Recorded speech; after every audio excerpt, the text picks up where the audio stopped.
On my son's birthday, I scrolled past a post. What's the wildest thing you've ever done? One comment replied, oh, definitely sleeping with my best friend's husband. I have this ridiculously naive bestie rich family, married to a total hunk. To make sure our kid inherited her fortune, we had our fertilized embryo implanted in her. He nearly died giving birth to my son with her husband. Now our boy's 5 and that idiot still thinks he's hers. Spoils him rotten. She's been cooking and cleaning since dawn today, for my son's 5th birthday party. After the party, I'm taking my son to the amusement park, leaving that idiot home alone. My hands trembled.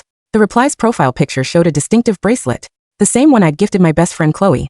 Just then, Chloe walked up holding my son's hand. Sophia, Ethan really wants to go to Funland. I've got time, so I'll take him now. My eyes snapped to her wrist. The bracelet. I'd had it custom made for her birthday, one of a kind. I cherished it as a symbol of our bond. Now it felt like a knife plunged deep into my heart. Before I could speak, my husband, Michael Cohen, stepped up with a smile. Honey, I'll drive them. Chloe is your best friend after all. We can't take her help for granted. What a perfect excuse. My husband of 10 years. My most trusted friend, betraying me. Together for years. No wonder I doted on Ethan since birth. But he'd always been closer to Chloe, clinging to her. And Chloe, who always swore she'd never marry, adored Ethan, demanding daily video calls. I've been the incubator. They were the real family. Honey, you look pale. Are you sick? Chloe rushed over too, pressing a hand to my forehead like she cared. No favor. Maybe you're just worn out from all the prep. If I hadn't seen her words myself, I never believed someone could act this convincingly. If you love the stage so much, I'll play my part too. I forced a polite smile at Chloe. I'm fine. Just feeling bad. You have to take Ethan. Chloe waved a hand. All fake magnanimity. Don't be silly. We're best friends. Leo's like my own. It's no trouble at all. Ignoring the mocking glint in her eyes, I nodded. You're right. Go have fun. Ethan practically jumped for joy when I agreed. He completely ignored me, grabbing Chloe and Michael's hands, pulling them towards the door. After they left, I reopened the post. In minutes, Chloe's comment had exploded. Hundreds of replies flooded in. Users were calling her vile, cunning, some even asking for tips. Chloe replied to them all. Want success like mine? First, find a rich, gullible friend. I targeted her because she came from money, paid some girls to bully her at school, then saved her when she was broken. Rich girls are easy marks. Be their shoulder to cry on. Pretend to care. They'll trust you with their life. Love my life. My man adores me. My son's perfect. And that idiot friend pays for everything. Haters in my DMs stay jealous. I'm living your dream. I remembered our first meeting surrounded in the school bathroom. Being hit. Chloe had kicked the door open, swinging a mop like a hero. My salvation had been a scripted scene. Silently, I logged into a burner account and liked Chloe's reply. So happy with your life, are you? Let me fan those flames. After that, I pretended ignorance. I became even more accommodating than ever. When Michael came home late, reeking of Chloe's signature perfume, I looked the other way, sweetly reminding him to rest. When Chloe found endless excuses to visit and play with Ethan, I not only welcomed her but encouraged it. I even created opportunities. Chloe, I've got a crucial meeting. Could you pick Ethan up from school? Watching their little family unit grow bolder, feigning ignorance, even leaving the room to give them privacy. Michael loved it. His smile widened whenever Chloe arrived. Flirt with her right in front of me. Even Ethan grew more attached to Chloe. He bought her special house slippers so she could visit anytime. This charade lasted until Ethan's SAT results came in that morning. Chloe was at our kitchen table waiting with us. Score was abysmal. Michael put on a show of anger. How could you score so poorly? Ethan shrugged. We're loaded. Why kill myself? Studying mom can just buy my way into college. Michael shot me a sideways glance. Being me silent, he pushed further. Your mother can't just clean up your messes forever. She works hard. You need to step up if you want a future at her company. Chloe jumped in. Sophia's his mother. Of course she'll look after him. Ethan nodded. Exactly. I'm her only son. All her companies will be mine anyway. Chloe gave Ethan an approving look before turning to me. Sophia, Ethan might not be book smart, but he seems keen on business. Why not make him a manager at one of your firms? Let him learn the ropes. Years of Chloe and Michael's indulgence had made Ethan arrogant and useless. He wasn't even qualified for an internship at my company. But I didn't say that. Instead, I nodded seriously. A manager? That's not enough. Ethan's my only child. He should inherit everything. My plan is to send him abroad for a top-tier business degree. He returns, I'll hand over the reins. Chloe's eyes lit up. Yes, absolutely. A boy like Ethan deserves to be CEO. I always said Ethan was born lucky. Sophia, you're so blessed.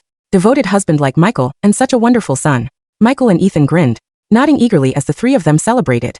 I smiled too. They laughed at my stupidity. I laughed at the downfall they couldn't see coming. During the months preparing for his overseas studies, I took Ethan to the office daily. I taught him everything about the business. Or so he thought. After Ethan left for his studies, Chloe visited less. But Michael's business trips and gym sessions increased. He'd return looking drained. If he ran out of excuses, he'd sigh dramatically.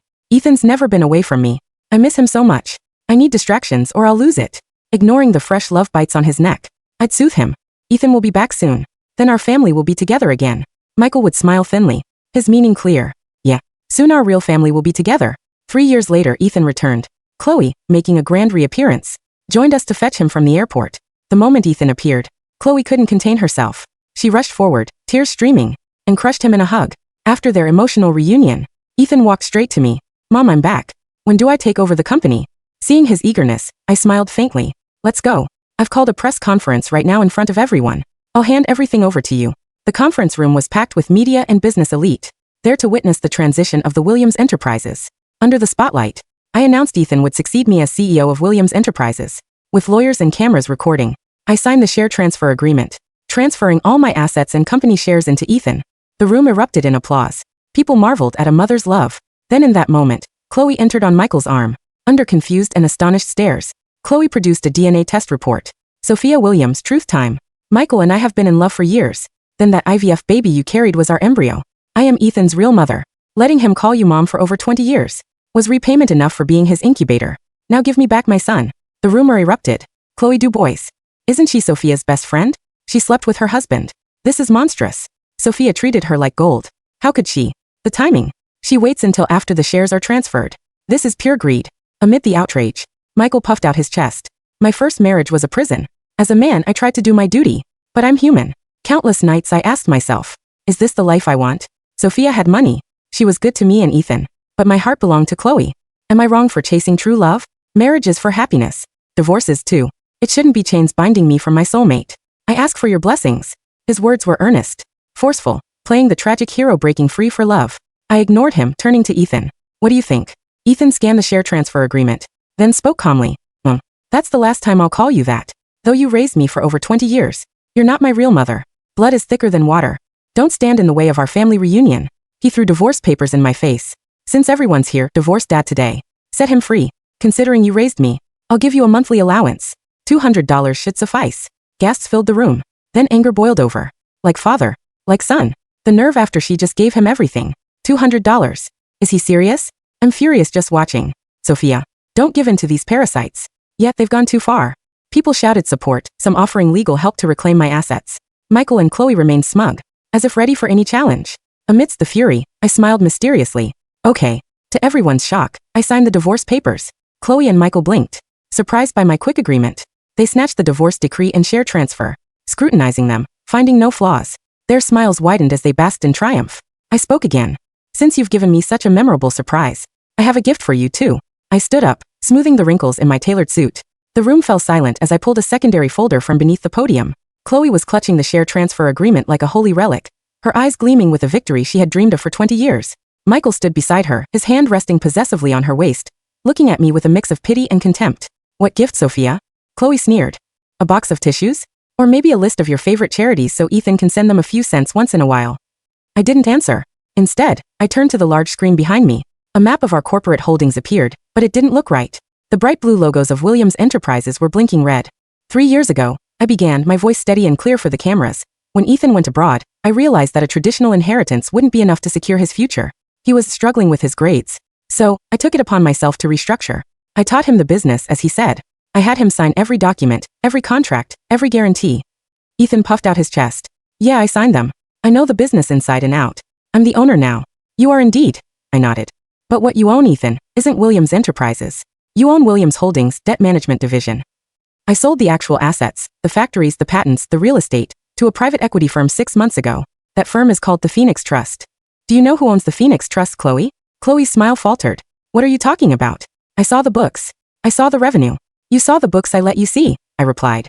I am the sole beneficiary of the Phoenix Trust. I used the proceeds from the sale to pay off all the company's debts, almost. Except for the $5 billion in high-interest venture loans that Ethan personally guaranteed last month to expand into the metaverse. Loans that are secured not by the company's assets, but by the personal assets of the CEO. I looked at Michael. That means your house, Michael. Your cars. Your secret offshore accounts. And of course, the shares Ethan just received, which are now worth precisely zero because the company has more liabilities than paper to print them on. The cameras were flashing frantically now. Reporters were whispering into their microphones. The triumph on Michael and Chloe's faces had turned into a sickly shade of gray. You're lying. Michael shouted, lunging for the folder on the podium. You signed the transfer. I checked the stamp. The transfer is legal, I said calmly. Ethan is the CEO. And as the CEO of a bankrupt firm with $5 billion in personal guarantees, he is now legally responsible for the livelihoods of 10,000 employees. If the payroll isn't met by Friday, which it won't be, because I withdrew the remaining cash as my final dividend, he'll be facing criminal negligence charges. Chloe turned to Ethan, her voice shrill.